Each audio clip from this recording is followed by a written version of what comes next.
Seats आ सकती है। IMS BHU की भी काउंसलिंग 100% ऑल इंडिया कोटा से होती है AICCC की वेबसाइट से। NIE जयपुर की भी होती है, ऑल इंडिया कोटा के होता है, 100% सीट होती है ऑल इंडिया कोटा में। जयपुर वालों को कोई इसमें सीट नहीं है रिजर्व, वो सारे ऑल इंडिया कोटा से होता है। AICCC की वेबसाइट से काउंसलिंग करवानी पड़ती है, AICCC की वेबसाइट से आपको काउंसलिंग करवानी पड़ेगी, तब जाके इसमें 100% सीट है। ITR में भी 100% सीट है।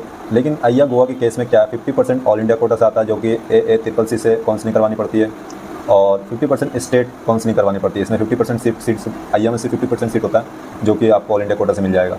अब बात करने वाले हैं इंटरनल कोटा की। IMS BHU में 50% इंटरनल कोटा मिला। और इंटरनल कोटा क्या होता है, जब आप PG के एग्जाम देते हो, जैसे आपने UG किया IMS BHU से, तो 50% कोटा का मतलब जो PG की सीट होती है उस कॉलेज में, 50% सीट रिजर्व होता है। आपको जो इसमें जो पढ़ रहा है UG जो कर रहा है IMS BHU में, जो बच्चे जो स्टूडेंट IMS BHU कर रहे हैं UG, उनके लिए PG के लिए 50% सीट रिजर्व होता है, और 50% सीट ऑल इंडिया कोटा से भरता है। तो इसका ये फायदा होता है इंटरनल कोटा से। तो IMS BHU में इंटरनल कोटा है और वो भी 50% है। इसका बहुत फायदा होने वाला जो भी IMS BHU में है। अब बात करते हैं NIE जयपुर में। NIE जयपुर में क्या है, इसमें भी 50% कोटा है, ये दोनों का फ़ायदा है। लेकिन ITR में क्या है, ITR में नहीं है ब्रो। ITR में सबसे बड़ा डिसएडवांटेज, सबसे बड़ा कौन सी है ITR है कि इसमें इंटरनल कोटा नहीं है। और अय्या का तो अभी ऐसी कोई ज़रूरत नहीं पड़ी, क्योंकि आपको बताया इसका एस्टेब्लिशमेंट 2022 में हुआ था। तो अभी एक भी इसमें जो है स्टूडेंट्स अभी PG नहीं कर रहे हैं, तभी इसमें नहीं पता। लेकिन अगर जहाँ तक मुझे लगता है कि इसमें इंटरनल कोटा होगा, जब वैसा आएगी, जब लोग PG का UG वाले जब PG में जाएंगे, तो उसमें इंटरनल कोटा होगा, ताकि लोग वहाँ पे जाएँ। न्यू यूनिवर्सिटी है, तो इंटरनल कोटा की बात हो गई अपनी। अब हम बात करते हैं, आगे चलते हैं, देखते हैं। अब कॉलेज फ़ी की बात कर लेते हैं।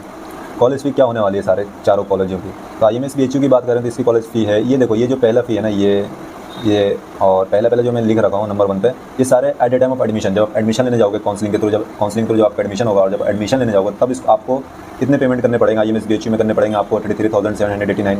इसी तरह से NIE में आपको पेमेंट करना पड़ेगा at the time of admission 54,863। इसी तरह से ITR में 3,252 करने पड़ेंगे, और all India institute of Goa में आयुर्वेद में इसमें अय्या में करने पड़ेंगे 55,400। तो आप देख सकते हो सबसे ज़्यादा फीस किस कॉलेज की, आप इससे कंपेयर कर सकते हो।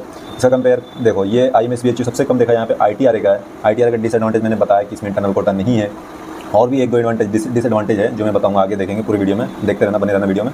तो ये at the time of admission देना है। और ये जो फीस है उसके नीचे ये है 33,789, ये फर्स्ट प्रॉफ की है, ये सेकंड प्रॉफ की है, थर्ड प्रॉफ की है। इसी तरह से इसमें NIE में first prof, second prof, third prof के हिसाब से आपको इतनी फीस देनी पड़ती है। और ITR की देखें तो बहुत कम है as compare to other 3 college देखा जाए, IMS BHU, NIE और अय्या का देखें, इसके कंपेयर में ITR का बहुत कम फीस है। आपको दिख रहा होगा स्क्रीन पे 9,756 first prof, second prof, third prof, तीनों प्रॉफ के लिए, ठीक है। इट मीन्स आप देख सकते हो यानी कि 30K में आप लगभग इसका पूरा कोर्स आप कर सकते हो। ये है ITR का थोड़ा सा एडवांटेज। और अय्या की बात करें थोड़ा सा, देखो ये 54K है, ये सॉरी मिस प्रिंट हो गया था, 54K है, इसमें 41,400 है, 41,400 ये first prof, second prof, third prof का है। तो ये अपना कॉलेज की फ़ीस होने वाली है। शायद इस बार थोड़ा सा और इंक्रीज़ हो जाए।